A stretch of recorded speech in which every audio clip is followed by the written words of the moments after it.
So, hi everyone, welcome to the Greenstone Steinhardt Award Community of Practice webinar. I'm very glad that you are able to join us tonight. And for anybody that is listening to the recorded session, welcome also to you. We look forward to hearing everybody's feedback and thoughts about the webinar. So, before we start, I would love if everybody would say your name and the Jewish education that you do, where you teach, what age group do you teach. So I'll start. My name is Dina Stein, and I am the project manager here at Jesna. And I also teach religious school. Our religious school now it's a very small religious school. It has 10 students of all different ages. So I actually work with, there are 4 teachers for 10 students, although I volunteer, and my husband, who's the rabbi, is one of the other teachers. And the 4 of us work together to create an experiential learning model for the students in the school, trying to reach all ages. So that's me. So why don't we start, Madeline? Why don't you introduce yourself? I'm a special ed teacher in an afternoon Hebrew school. So I have a total of about 10 students that I see them either with a group of 6 or 7, or I see them on a ratio of 1 to 2. And I see them 3 times a week. I mean, not all of them. Some I see once a week, some I see twice a week. And I've been doing it for many, many years. Madeline, this is Mark. Where are you calling from today? New York. New York. Okay, great. Thank you. Helene, will you introduce yourself? Helene Shapiro, and I'm a teacher for a religious school in Springfield, Mass. And I teach grades 1 and 2. Kindergarten 1 and 2. Wonderful. So, Mark, if you don't mind, I'd actually like to introduce you, and then you can add anything that you want to add. Sure. So I want to introduce you all to Mark Young, who is our presenter for today's webinar. He is the program coordinator of the Experiential Learning Initiative, which is a Jim Joseph Foundation-funded program within the William Davidson Graduate School of Jewish Education, which is at the Jewish Theological Seminary. In his role, Mark has developed and helped launch Davidson's master's program in Jewish Experiential Education. Mark also designed and manages Davidson's new professional development program, the Jewish Experiential Leadership Institute for JCC professionals, coordinated in partnership with the JCC Association. Previously, he served as the Assistant Director of Human Resources for Episcopal Social Services of New York, Incorporated, which is a child welfare education and adult services nonprofit. He has also worked in human resources, a volunteer program manager for New York City's 92nd Street Y, where he developed and expanded a volunteer community of adults who participated in multiple communal service projects. He also spent 14 summers at the Mandel Jewish Community Center's Camp Wise, which my husband also went to, which is a resident camp in Cleveland, Ohio, serving as song leader, Judaic director, staff and training director, Jewish educator. He has a wealth of experience and a wealth of knowledge and experience in Jewish experiential education. So I am very excited that he's able to lead today's webinar. So with that, I will turn it over to Mark. Dina, thank you so much. And it's really great to, first of all, really an honor to be facilitating this webinar this evening, to work with you directly, Helene and Madeline, and also to share this information with you who are listening asynchronously recording this webinar. So we're talking about Jewish experiential education, which you will see throughout the next 45 minutes or so. It is really not something new in terms of a style of learning, and it's really in the Jewish community. We've been doing Jewish experiential learning for centuries. But in terms of a field and in terms of a concept and in terms of a language, what is this thing called Jewish experiential education, and how can you as Jewish educators in the field benefit or from understanding a little bit about the concept. And I'll be kind of cramming a lot of information into a short time, so feel free to ask questions. It is great that we have both a special ed teacher as well as a early childhood or somewhat early childhood K-2 teacher, because you see a lot of experiential learning in those communities. I mean, between special ed and early childhood, those are really the really prime opportunities to use experiential learning. Historically, when I say historically, maybe in the last 30, 40 years, once you go up to, second to third grade and up to 7th and 8th grade in the part-time Hebrew school model, the experiential learning sort of goes away, and they get it maybe at camp. But it doesn't really return maybe until Hillel. So I think a lot of what I'll share may resonate very directly with the two people that are with us this evening, and very well with the people who will join us later on. So some goals for this evening. I hope over the next little while we become familiarized with the principles and ideas of Jewish experiential education that will help you as educators reflect and improve your own practice. As Dina said, we are created and currently run a 2-year master's program in Jewish experiential education, so as much as I'd like to share everything with you and make sure you understand all the concepts, we have a shorter amount of time. So my goal is for you just to get a couple of nuggets and a brief understanding, and we'll give you resources so you can learn more. Number 2, would love to provide a language to educators' work, allowing you to deepen your impact as Jewish educators in various educational settings. So what you hear tonight may impact or help one of you differently from somebody else, depending on where you work, the age groups you work with. It's an approach that can be manifested in several different ways in several different settings. So think about how this really affects and can help you. And then lastly, because I think like all education, experiential education and this webinar should be fun and should achieve some flow, and that's in italics for a reason. We're going to talk a little more about flow in a few minutes. But I'm going to start with asking you to engage in an activity with me. Close your eyes. And even if you're listening on a recording, close your eyes. And think about your favorite Jewish memory, or sometime in your life from birth to now that you can remember, that was a really wonderful moment. Maybe it was a learning moment, but it was also Jewish in some way, and I'll leave you to define that. And I'm actually going to stop talking for 30 seconds, and I just want you to really focus, once you got it, really focus on that memory, on that moment, and try to really re-experience it, what happened in those emotions. So go ahead.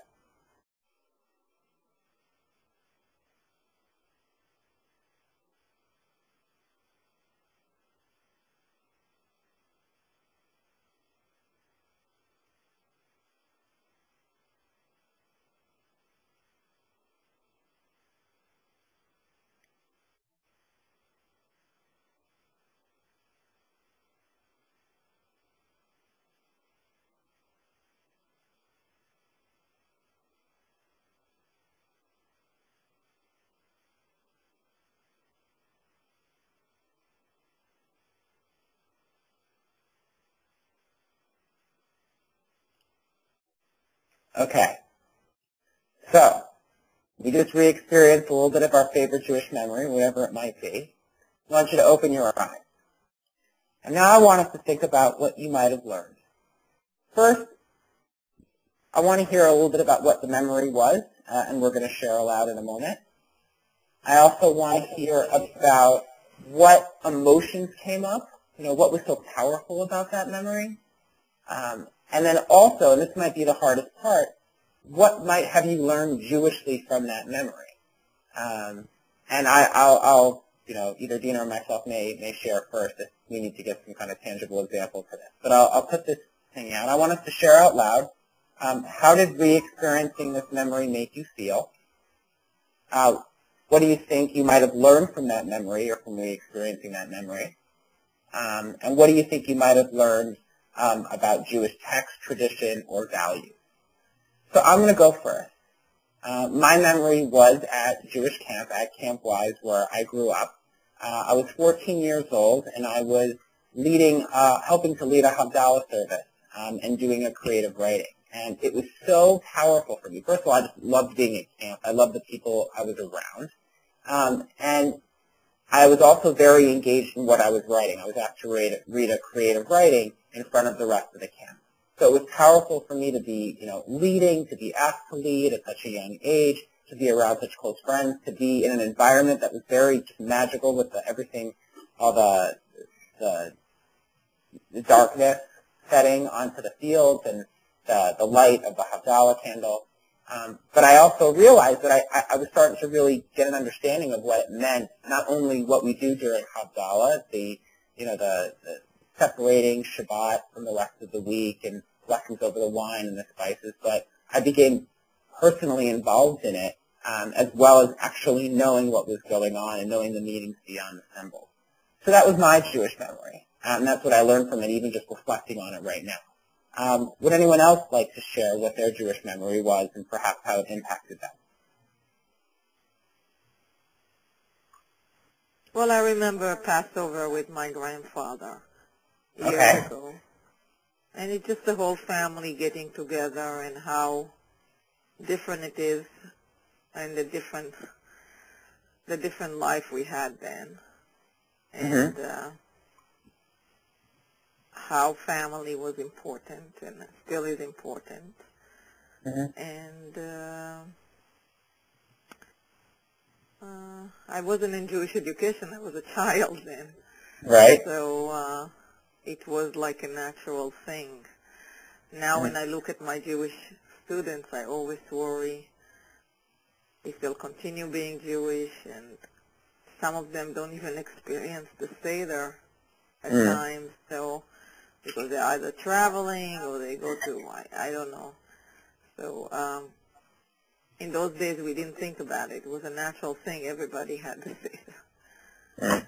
So if I can just kind of understand your experience, Madeline, you had this really wonderful memory and impactful experience with your family at the Passover Seder, and it sounded like you were not only engaged in the experience, but you learned stuff from the experience too. You learned about the value of family, which is certainly, an important piece of Jewish content that we aim to teach our youth and our folks in Jewish education. Madeline, thank you, Madeline. Helene, would you like to share as well? Well, a few years ago when I first started teaching at Bethel, I had 9 first graders, and what I was teaching them was just the letters and the sounds of the Aleph Bet. And we finished the whole Aleph Bet plus the vowels like a month before school ended. So I took those last few weeks, and I just had the kids create. They were just making up words, and they had a blast doing it. They made up their own words, like 2 or 3 of them apiece. And then we would go through as a class and read it, try reading them, and then we would check with the person who wrote it to see if we were saying it correctly and stuff. And it was just really great. It was so exciting to see their reactions and their enthusiasm about doing it, and they couldn't wait to do it again, and every week they kept asking if we were doing this. Well, one week the director of the school came in, and they had already written a bunch of words, and we were reading a bunch, and I had already erased the words up from the board that we already read, but there were still a few left. And before we continued reading, I asked her if she wanted to hear them do the Aleph Bet, and she did. And as soon as they finished all the letters, she expected them to stop and was totally surprised that they knew the vowel. And then after that, I asked her if she wanted to hear them read. And she was just totally amazed at how much they were able to do. And one of the letters that I purposely had saved this word for last was the Mem Sofit. It had that letter in the word. And the child who wrote it had put it in the middle of the word. And when the class read it, of course they were pronouncing it right, but there was something wrong with it. And they were able to identify what was wrong with it. And when we checked in with the student who wrote it, he basically had said he wrote it that way on purpose to see if anybody would know that there was a problem with the word. And it was just to hear the answers, to see all of their expressions in doing this and their reactions, and even the reaction of the director, I was just like totally in my glory. It was like such an experience, and it was like something that I really, it was the confirmation of what I was teaching them. Actually, they were listening and they got it. And yes. So Helene, you just said so many wonderful things that I wanna hold parts of them. The idea that you engaged with your learners with creativity, with giving them autonomy, that's going to come out a little bit later in our session. But I want to quickly share that I've done this activity many times, and this is the first time someone actually said that their favorite Jewish experience, their favorite Jewish memories, when they were actually educating and teaching Jewish education. So I think that's fantastic. And I appreciate you sharing not only what happened, but your reflections from that experience and what I think it sounds like you're continuing to learn, especially from what excites you about being a Jewish educator. So I see we have another attendee. Nancy, welcome. Thank you. And I'm going to move on a little bit. Nancy, we were just sharing what our favorite Jewish memories were. We thought about them, and we also tried to re-experience the emotions that came out of it, and also what we may have learned not only about ourselves, but Jewishly. What was the Jewish content that came out of it?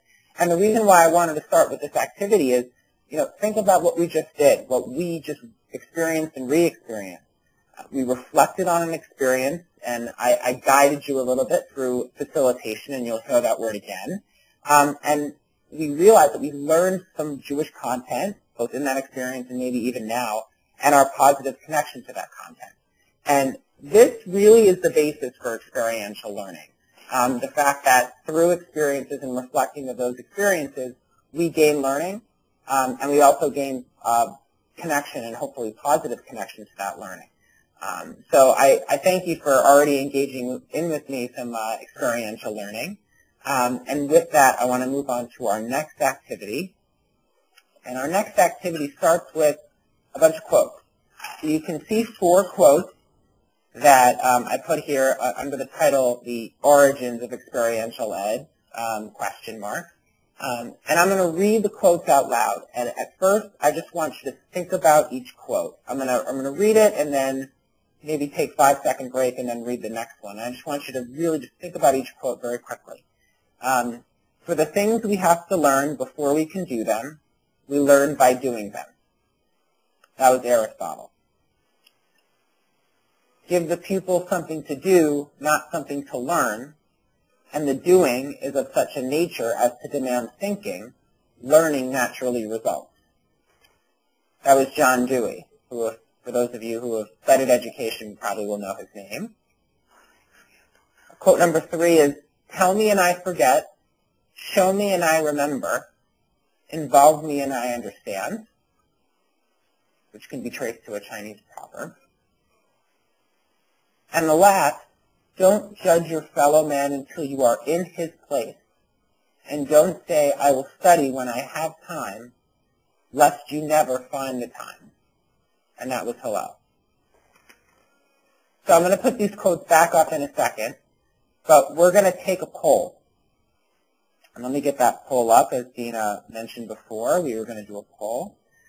So I'm going to ask, what quote resonates the most with you, especially when you think about how it reflects your interpretation of learning from our experiences. So we just learned from our experience in that initial activity.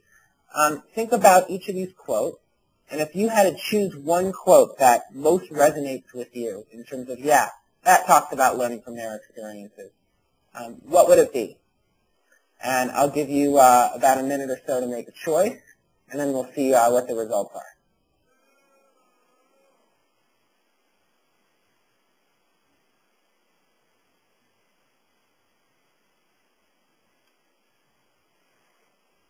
Can everyone see the poll, by the way? Yes. Okay, good.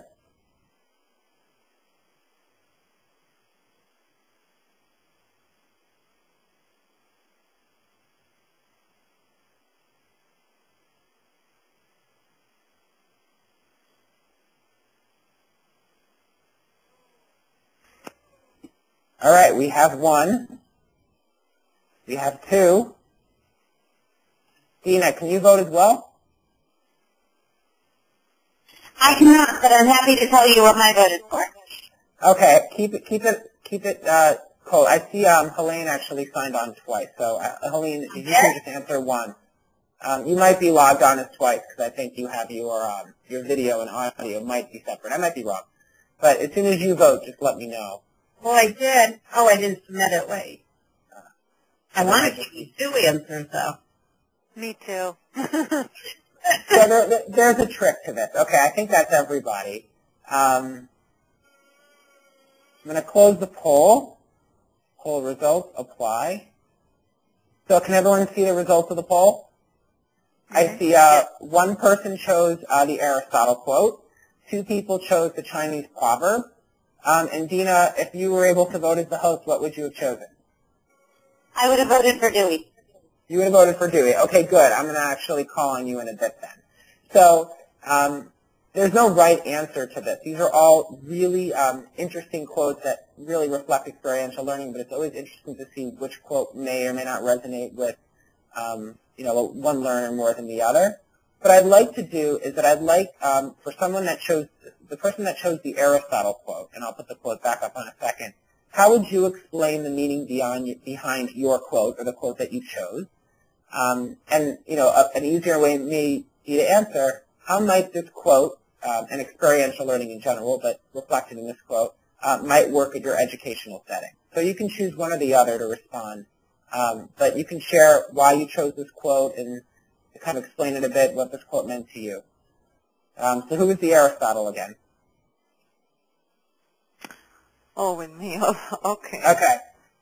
So, Madeline, if you would, kind of share what you see as the meaning behind this quote. Well, I think everything that we teach, if the students don't experiment it also, it's going to get lost. That's how I feel. And I learn by doing things. And part of our, whatever education we give the kids, part of it comes from their homes too. So if they don't do it at home, they're losing a lot of what we teach them. Right. So even if we teach them something that will involve them, like making a matzah or making a wine cup or something, they may remember it, they may retain it, but it's not the same as when they see it at home. So right, but by doing it again and again. And I'll expand on that a little bit, Madeline. Thank you. When people ask me, what's an example of experiential learning, I often start with the Shabbat dinner, because I think most people can, really grasp on that. If you tell me about, might steal the Chinese proverb a little bit, but if you just tell me about what Shabbat is, I may not get it. But if I actually go to a Shabbat dinner and participate and have someone show me things, but I actually get to light the candles or I get to make the challah, before I learn about it, if I just do it, I may actually be learning it. And that's something that, Aristotle said, many, many, many moons ago. So Madeline, thank you. Dina, you chose John Dewey. Share a little bit about the meaning behind that quote in your interpretation and how might that work at your Hebrew school. Sure. So I feel like my response is probably going to be very similar to Madeline's. For me, the idea of, well, first of all, John Dewey has a special place in my heart as an educator. All of them, all of these do, but John Dewey especially.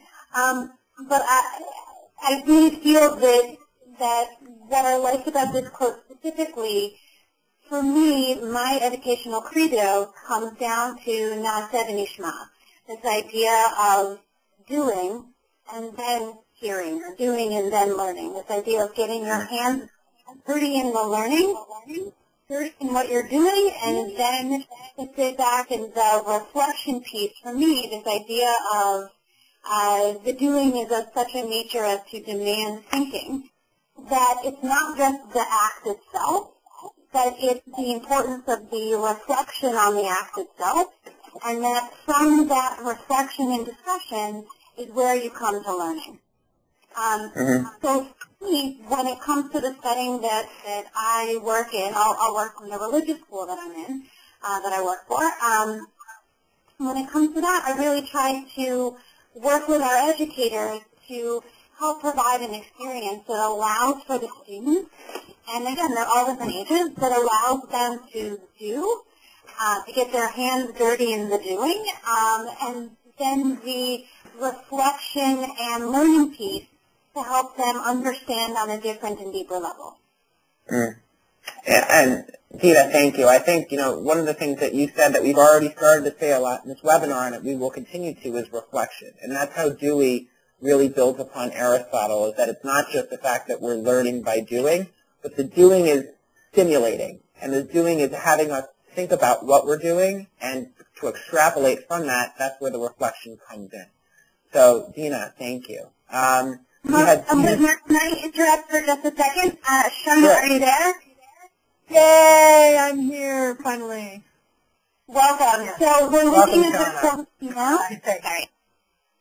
And we're reflecting on the quote, so I will turn it back to Mark. All right, Sharna, welcome. It's good to have you.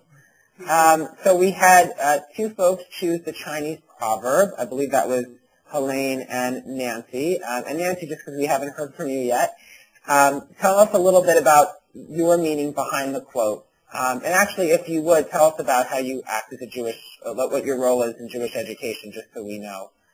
Okay.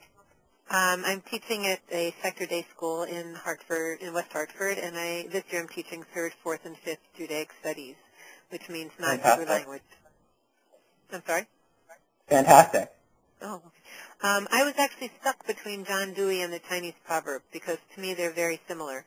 And I was holding my finger on that click button because I wasn't sure which way to go. But I think that no matter how you slice it, they both are telling us that, you need to get your hands dirty, as Dina said, and you need to jump into it. And I think it really informs the way I try to teach. And because when the kids are involved and they're doing something,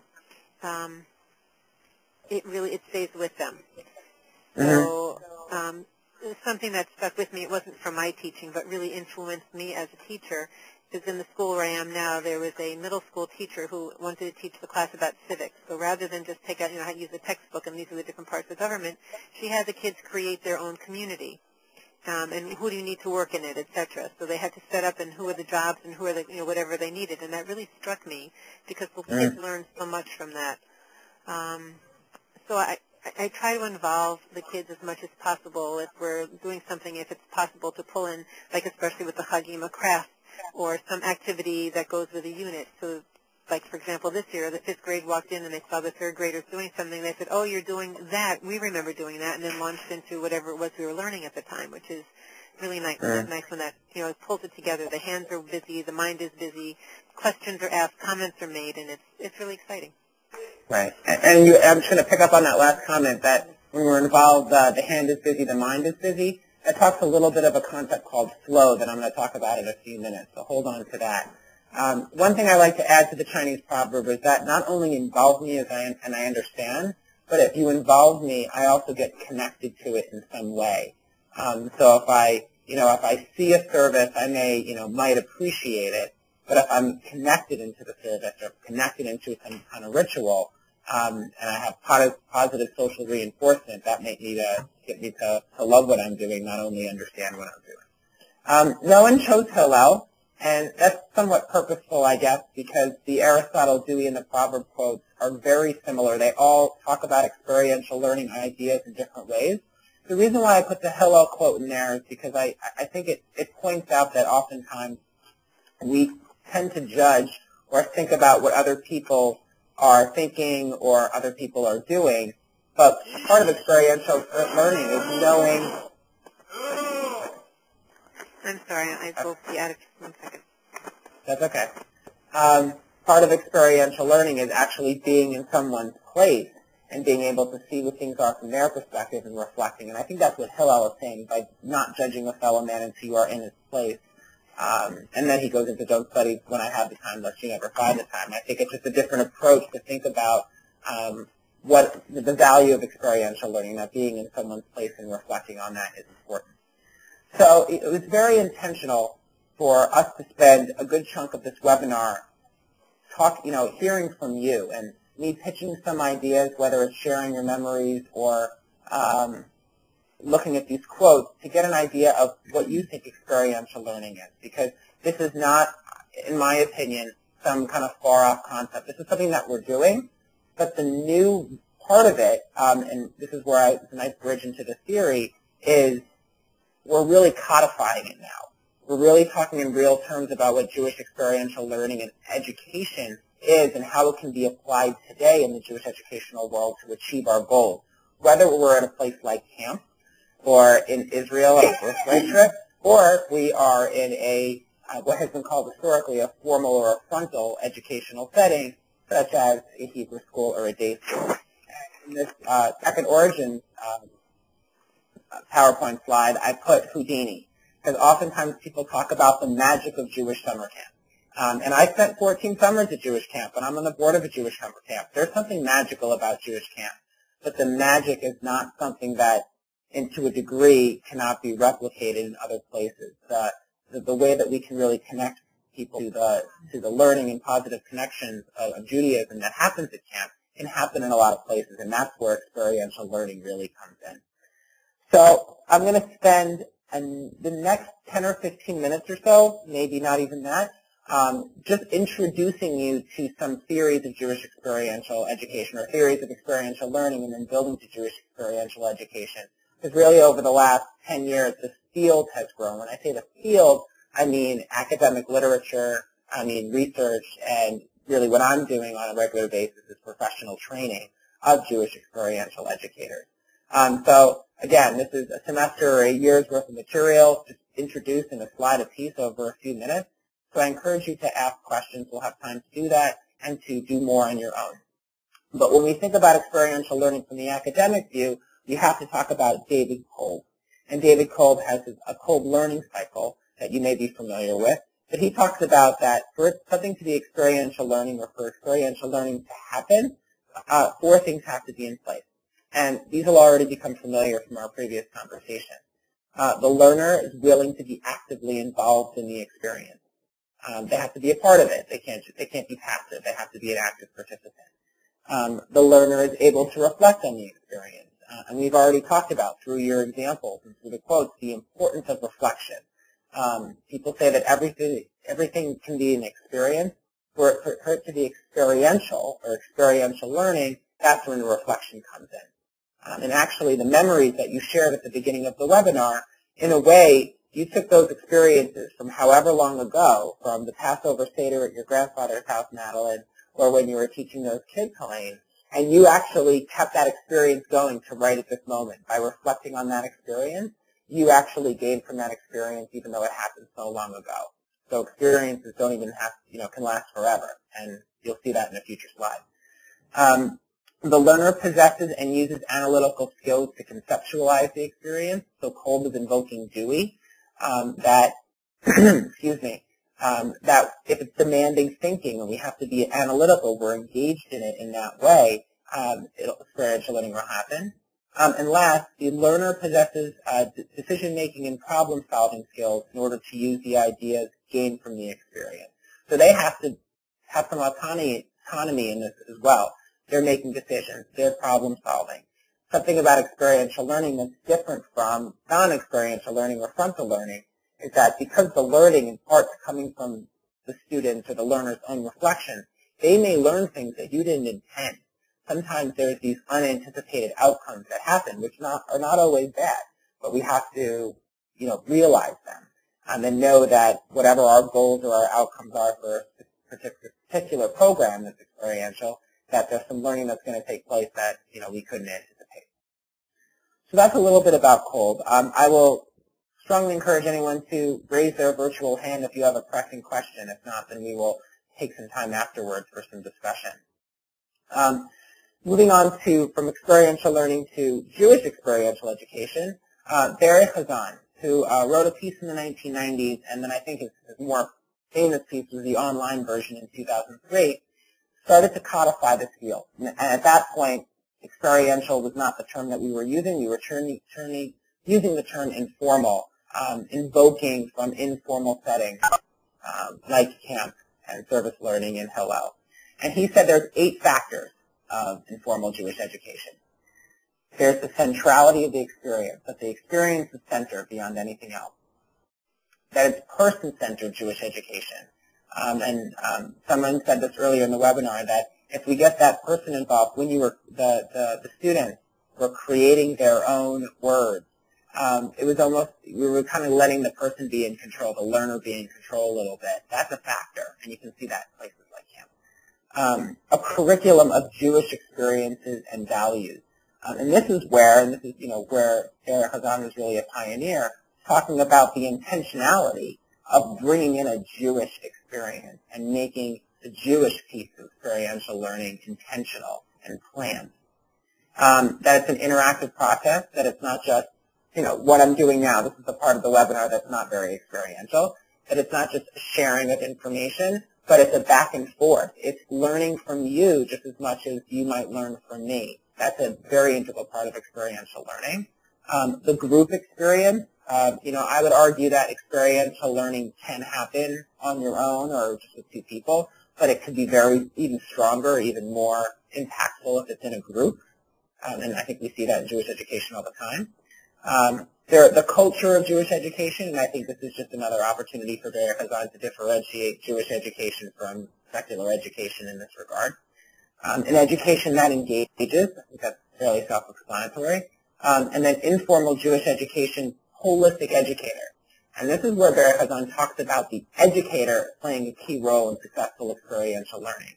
That it's not just about creating an experience and reflecting on that experience, but is the educator facilitating it appropriately? Is the educator speaking to the entire learner? This whole idea of holistic Jewish growth. Several of you might be, familiar with Howard Gardner and the multiple intelligences theory. Are we educating to the learner, but not even necessarily, are they better verbally, are they better kinesthetically, are they better musically, but to their interests, to their backgrounds, to their challenges. So these are 8 factors that Barry Chazan really introduced to the language of what has become the field of experiential education. So almost immediately after Dr. Barry Chazan shared that, Dr. Joe Reamer out of Brandeis University, who's actually very well known in this field as well and started an Institute of Informal Jewish Education at Brandeis, immediately responded and said, Dr. Chazan, Barry, you have some good points, but some other points that you should know. Not everything that happens to us is an experience. I would actually rephrase that and say not everything that happens to us is a learning experience or experiential. I think that's where the reflection comes in, and I think that was his point. And actually that leads to point number 2, that experience counts for little without narration or interpretation. So again, going back to Madeline and your Passover Seder, that was a fantastic experience, but we have to narrate that. You have to share it with us, interpret with us, and then more of the learning from that experience can take place. And I think Joe Reamer is really among the first in this regard to point that out in the Jewish context. Not all experiences are educative, and not all experiences are easy to interpret. Sometimes it takes a lot of reflection or ongoing experiences for really to get deep learning to come out. Number 5, educators educate through designing contexts in which participants may have certain special experiences. So here, and I'm sure as educators you think about the environment that you're creating around you or around the learners to facilitate successful learning. Joe's talking about this in an experiential realm. Why is it that we at camp, for example, do Havdalah at the lake? Or we'll do, a special program, a Tisha B'Av program on the rec field with certain candles. what is it about the environment that we're creating that's going to create a certain special experience that will both teach them something, to increase their Jewish literacy, but also give them that positive connection. And the experience, as I said before, does not necessarily end when the event or the program is over. So we can think about an experience. I can think back to my creative writing when I was 14 years old at Havdalah at camp and gain more learning from that by simply reflecting on it, either on my own or through a guide or a facilitator or educator. So Reamer teamed up with Dr. David Breisman, who I actually had the pleasure of being in a class with when I was a master's student at NYU. He was a doctorate student at New York University studying Jewish education. He now works at the Jewish Education Project of New York, Long Island, and Westchester, which is the former Bureau of Jewish Education in New York. And him and Dr. Reamer talked about the 3 tenets of experiential Jewish education. And I think, Dina, this was the article that I shared with the group previously. Yes, so this that's might correct. Great. So this might be old review or familiar, but I always like sharing that article first. I think it's a great access point for people just getting an introduction to this material. That for experiential Jewish education to exist, or what are the 3 key tenets of it, I talk about it that it has to be recreation, it has to be fun, there has to be a socialization aspect, it must be in a group, and that there needs to be some kind of challenge. It must be stimulating and difficult, but not too difficult. We think about the best experiences that we have and the most engaging learning experiences that we have. You see these 3 elements, that there is this idea that we're having fun, and that we are with a group that we want to be with, and that we're connecting to other people, the socialization aspect. And that it's not too easy, it's not something that we can just do in 2 seconds and leave, but it's also not too hard that we get frustrated. And I think in the article they do a very nice job of explaining that and how that connects to experiential Jewish education. That's not the be-all, end-all, but I think it helps conceptualize how we prioritize our programs so we can focus on these 3 tenets and also build upon what Reamer, Chazan, and other folks have said previously. So there's one more theory that I want to bring that's kind of a little bit of a left turn from this kind of building up, but I think is also really important. And if anyone who hasn't already seen this name can pronounce it correctly, you win a very special prize. But this name is... Oh, I think I heard it. Csikszentmihalyi from Charna. Yeah. So, okay, congratulations. I'm glad I didn't put money on that. I'm from Chicago, so if you can't, pronounce Polish, then what are you doing living in Chicago? Exactly. I don't know if Csikszentmihalyi is Polish or Hungarian, but I guess that's close enough. Both Eastern Europe. But Csikszentmihalyi is a psychologist and educator researcher that came up with this idea of flow.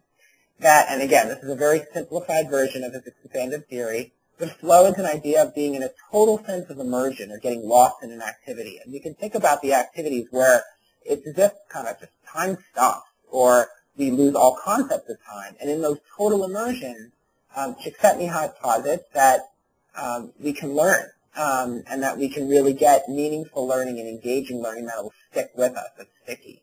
And he says that flow is likely to occur when goals and expectations of the activity are clear, which I think we would agree that would be helpful for all education, that if we have clear goals and expectations, we'll know that we're successful, and I think our learners will better understand what we're trying to accomplish. That feedback is provided, ideally built into the activity. There shouldn't be an or there. Ideally built into the activity, that there's this kind of feedback loop, that people are already immediately getting satisfaction out of it, immediately being able to participate and share within the activity. Like what Reamer and Bryson said, there's an optimum degree of challenge, so that you're not bored, but you're not frustrated. The participant has a total sense of control, and then there's also an intrinsic reward, that we're getting something out of it, that we're feeling good from it, or we're getting something out of it. So I put it in there because even though this theory is actually from well before some of the theories that we just talked about, it really resonates and shares a lot of the ideas about Jewish experiential education, the idea of how we can incorporate flow-like activities or flow-like learning in our programs or in ideas educators. So there was a lot that I wanted to share, and of course I shared in a very little time. I'm going to, as I put some additional resources here, there are some links, and if you don't have access to the presentation now, I'm sure Dina can share with you. So you can read the full articles of Hazan, of Reamer. There's another article, Beyond War, Jews Doing Jewish, that Reamer wrote in the International Journal that I think would be very helpful. I work very closely with Dr. Jeff Kress, who I've learned a lot from in my year and a half at working at Davidson School. But he actually just wrote an article in the Jewish Week, so you want your school to be more like camp, which I think in a very accessible way shares some tenets of experiential learning and how things are really not about the setting, but what you can transport that's kind of not setting specific. And then also where David Bryson works, the Jewish Education Project has some great resources. And outside the Jewish world, you should always look outside as well as inside. The Association of Experiential Education has some great resources of learning.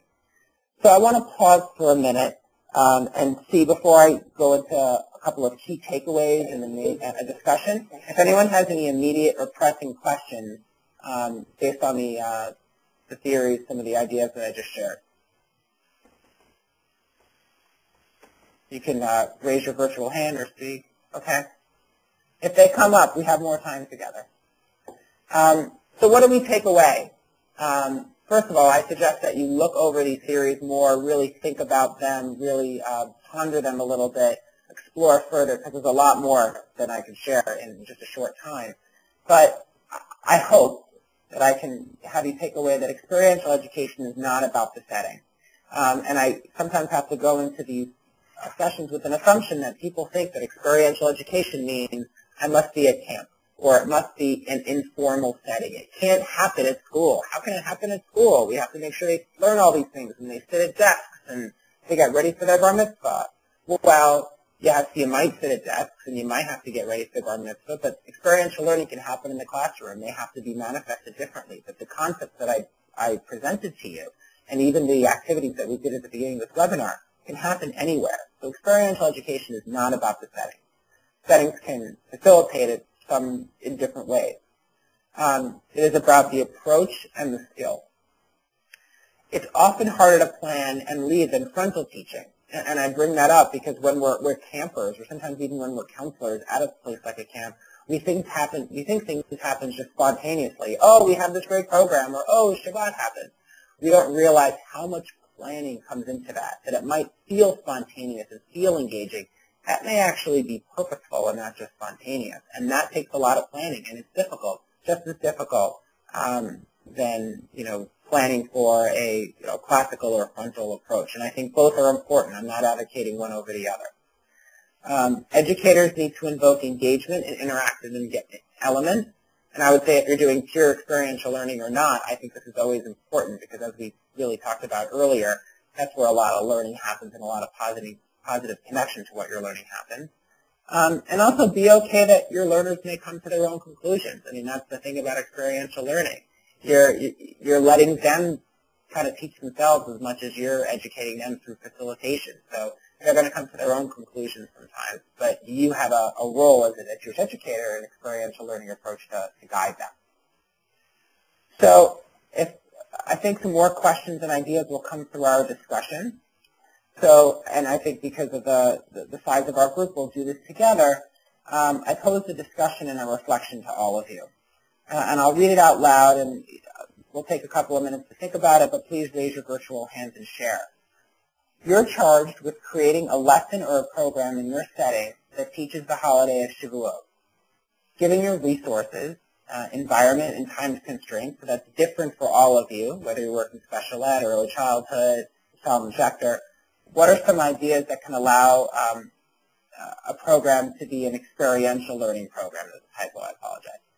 That can allow your program to be an experiential learning program, or more like an experiential learning program. And I encourage you to think about the 4 quotes and any other insights that you may have gotten from the theories that we presented, or even how we incorporate reflection. So if anyone has any ideas or thoughts off the top of their head, feel free to share. I want to take the next few minutes or so to really talk as a group about how this might work in your setting.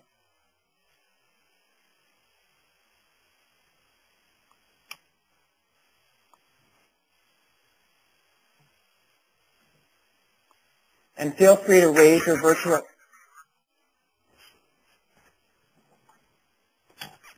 Aha. Tina, go ahead. So I think what I would like to take a second to brainstorm as a group, because I think this might be helpful for me at least, is what is the big idea? What is it that we want to teach about Shavuot or help our students engage with when it comes to Shavuot? Maybe we can go from there. That might be a bit easier to conceptualize. Right, and actually, just to underscore, Dina, let's think about the goal of your program. What do you want to accomplish in doing a lesson or program about Shavuot, and go from there. So, if anyone has any ideas or thoughts or a question, feel free to raise your virtual hand so I may call on you. Charna. Hi, I can't say I have a clear idea, but why not just brainstorm a couple of things? Perfect. So when I think about Shavuot and what I really want to offer, one of the things I want to do is be sure that kids understand the agricultural basis of the holiday. So something that has to do with plants or threshing or appreciation for the food that's in front of you and what a big deal that is. That's the direction I would want to include. I mean, the receiving, the deep study and the receiving Sinai, that's always powerful too. But the indigenous roots always interest me. So how would you, let's brainstorm a little together, how would you incorporate some kind of experiential learning or activity that reflects that goal of, bringing that agricultural element or teaching them that agricultural element? Okay, so good. So, and I'd love to hear anybody's voice. Doing something outside is the first thing that comes to my mind if that's all possible. I mean, in Boulder, Colorado, that's very easy to do that because right. It's so gorgeous. But I keep trying to. I don't know. I don't have something off the top of my head. I really don't. I'd love to hear other people's ideas on what that would look like, or if you think if that has value from other people's point of view. Sharna, are you familiar with some of the Jewish environmental organizations that have planned programs? I'm thinking of Adamah, ADAMAH. A lot of these are in the Northeast. There's also the Jewish Farm School. These are organizations that have started to create a whole program under really what they're calling Jewish environmental education, teaching environmental principles through active engagement with the land and then reflecting on it. So, they may actually have some resources for you. And I'm happy to send you stuff offline, too. That may help you with that. No, that's really fabulous because this is, and that's very pertinent because kids here, and the environment it's not we're not guessing about it. It's in our face. I mean, it's a very engaged community. Right. I did not know about either. And I think, as you said, if they're going to be engaging in the agriculture, have them be a part of the land somehow. And I think the key is to not only engage in them some way in a meaningful activity with the land, but also have them reflect. So that's where the learning would take place. Yeah. Cool. Thanks. Thank you. So we have Helene and Madeline also on the line. Are there any thoughts that you have that you'd like to share, questions, concerns, ideas?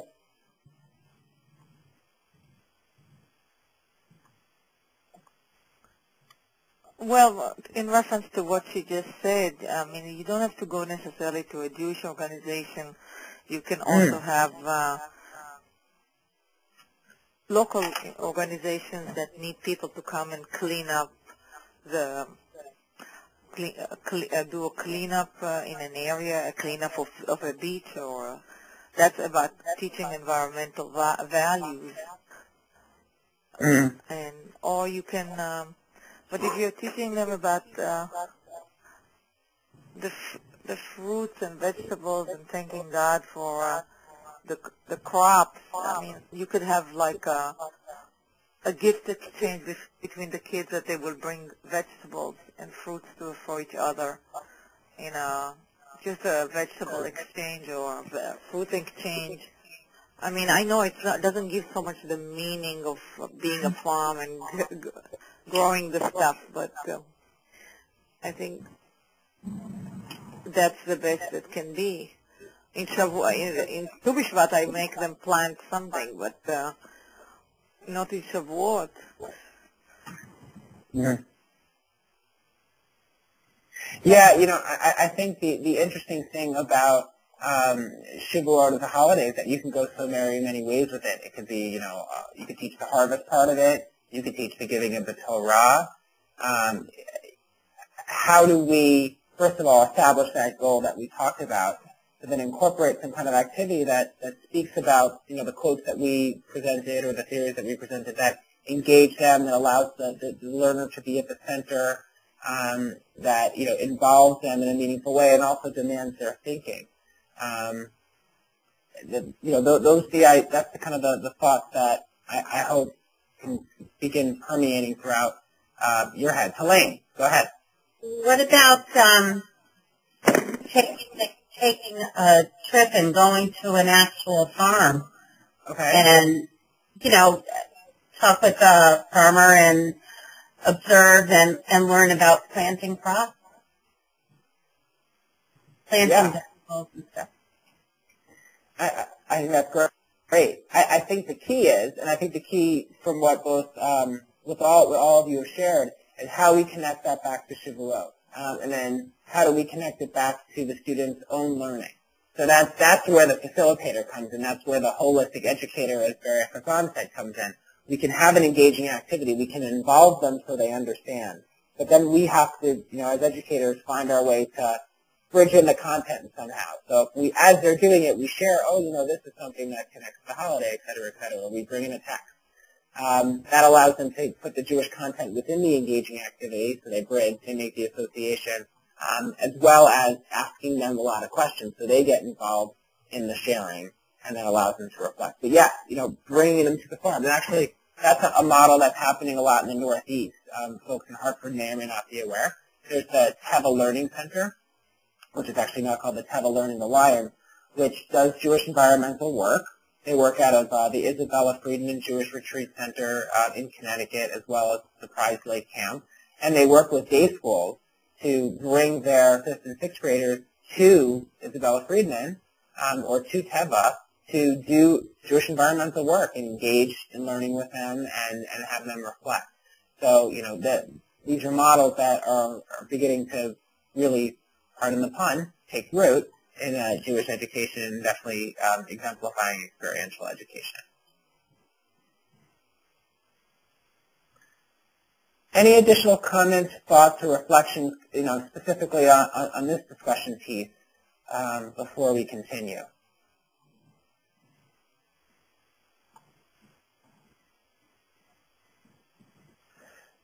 Okay, so I want to just share a couple of, things more about what I do, as well as give you some final takeaways, and then I may pass it back over to Dina just for additional closing thoughts and additional discussion if people would like. So in addition to sharing about Jewish experiential education with as many folks as I can around the country, my day-to-day job, as Dina said, is a program coordinator of the Experiential Learning Initiative, which is a Jim Joseph program. And what we've done is create an enhanced version of our master's program. What does enhanced mean? When I came in 2010, there was already master's programs at the Davidson School at JTS in Jewish education, and folks were studying day school, track, or to be a synagogue leader, or to go specifically in an informal setting. We thought it was important to create a specific cohort that was focusing on experiential education, that regardless of setting, they really wanted to master and understand this approach to be a direct Jewish experiential educator and also lead folks that are doing Jewish experiential education. So created this Jewish experiential education master's degree. And one of the key fun things about WebEx is that I can share my desktop. So in sharing my desktop, I can show you the website here. This 2-year master's program combines pedagogy in Jewish content, leadership and administration, academic courses, as well as enhanced field work and field projects, specifically a 20-hour-per-week internship in their second year, and also learning as a cohort to train Jewish experiential educators. And I share this with you not only to share, one of the key things that I do, but also to show you where the field is going. Not even this past year or 2 years ago, but certainly not 10 years ago, these programs didn't exist. And there wasn't people saying that you could be a Jewish experiential educator as a career. There are folks that go to camp or even go to religious school and love experiential learning, but don't think they can do that as a career and then don't enter the field. Well, we're saying you can do this work as a career. There are jobs, there's decent compensation, and there's, now real training programs directed towards that. So that's what I do on a daily basis, and that in addition to the academic literature that's growing, to the conversations that are happening, is really allowing us to expand the field. So I wanted to share briefly a little bit about our master's degree program, and I'm happy to share the links with you. Let me just quickly unshare my desktop here.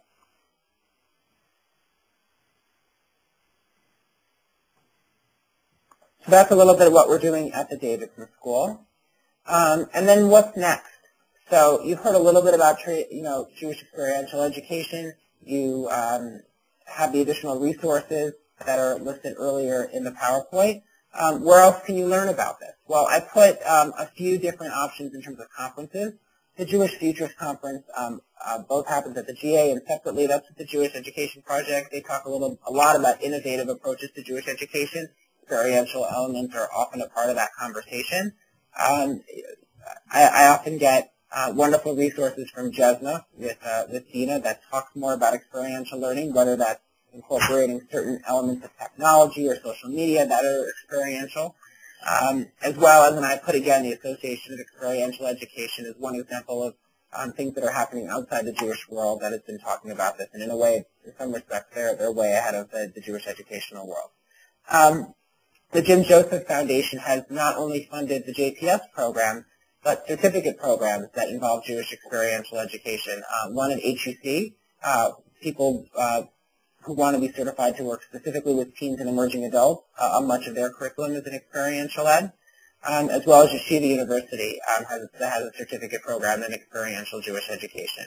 Those certificate programs are called in-service programs, so people are working in full-time jobs, but are also doing that certificate program through distance learning, as well as intense retreats throughout the year. Our master's program, we have distance learning options, but folks doing experiential education are full-time and resident in New York for the 2-year. So I'm going to show my final thoughts, and then I'll pass it over to Dina to see if there's any other additional discussion that we would like to have. But just if there's anything that you take away, in addition to knowing that experiential learning is about reflection as much as the experience, is that experiential learning is another tool for your toolbox. I'm not advocating that we all have to be just experiential and not throw everything else out, but experiential learning is something that we could all use partially or mostly as a tool to be effective Jewish educators. Again, it can occur successfully in any setting. Though the setting has relevance, it definitely has impact, but no matter where you are, experiential learning can be applied. And that we, and I say we collectively as a field, but specifically those of us who are coordinating and directing these graduate programs, hope to further professionalize the field so it is here to stay. This is not something that hopefully is passing. And we think it's great for the Jewish people.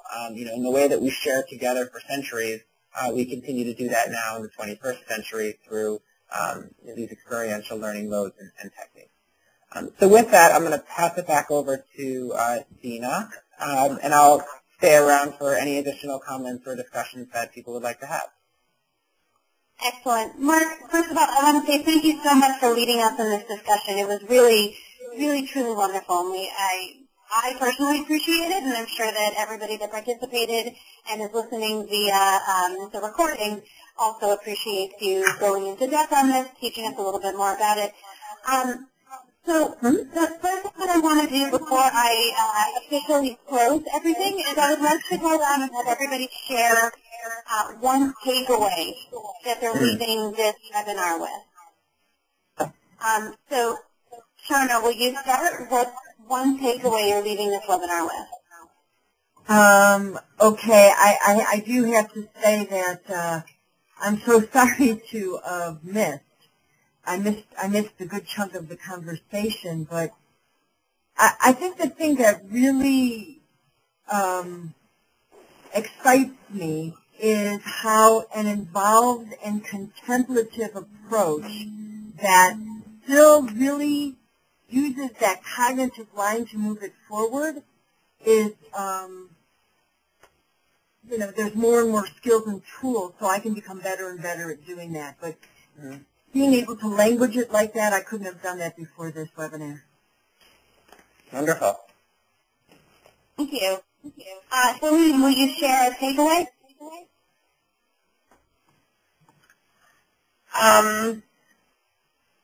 So, I have to think about this a little more. Sorry. Okay. No, not a problem. Not a problem. Madeline, will you share a takeaway? Well, I feel the experiment is very important. It's very engaging to the kids. And I think what can be added to it is the engagement can be involved with their parents. So having programs that involve the parents being engaged with their kids being engaged at the same time is very important, not just the kids being engaged. And I want to add to that, Madeline, that there's been a big rise in the last however many years on family education, and I think the links between family education and experiential education are very strong. So a lot of the things that we're trying to do with families is engage them in experiences together, and that's a very, very impactful group. So I wholeheartedly agree with that assessment and that takeaway. Okay, thanks.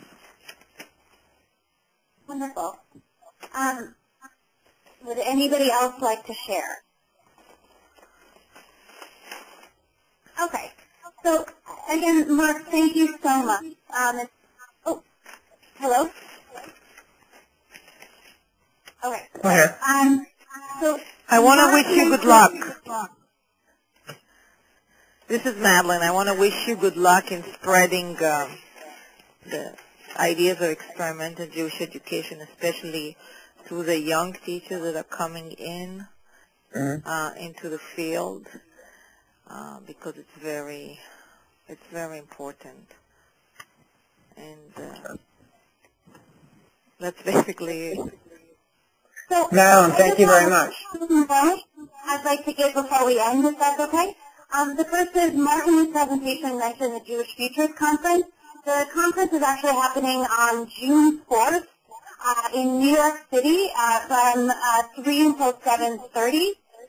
So if you're in the New York area, it's the very expensive cost of $36 per person and includes a light dinner.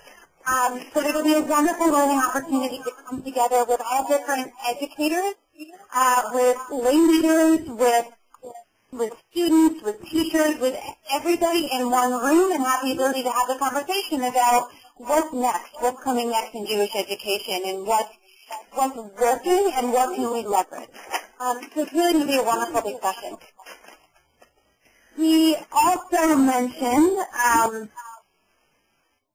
Mark also mentioned development resources. So resources are available on DevNet through the Sasson Online Resource Center. If you're not familiar with it, we usually post in the professional development update regarding different resources, and the Sasson Online Resource Center specifically, it's a clearinghouse for information and all different resources dealing with Jewish education. So I definitely suggest you take a look at that. And then last but not least, when you close the webinar, you should be directed directly towards, you'll go to a first quick evaluation, and then when you close that, you'll get to the actual evaluation for the webinar. I request and encourage you to fill out that. It should be fairly brief, But through that, let us know your thoughts as we work with the community of practice and try to make it as successful and as full of learning as we possibly can. So all of your feedback is incredibly, incredibly appreciated. So with that, I want to say thank you so much to everyone, and I hope you have a wonderful night and a very experiential teaching experience. Thank you. Have a good night. Good night. Thank you, everyone. Good night. Thank you. Bye.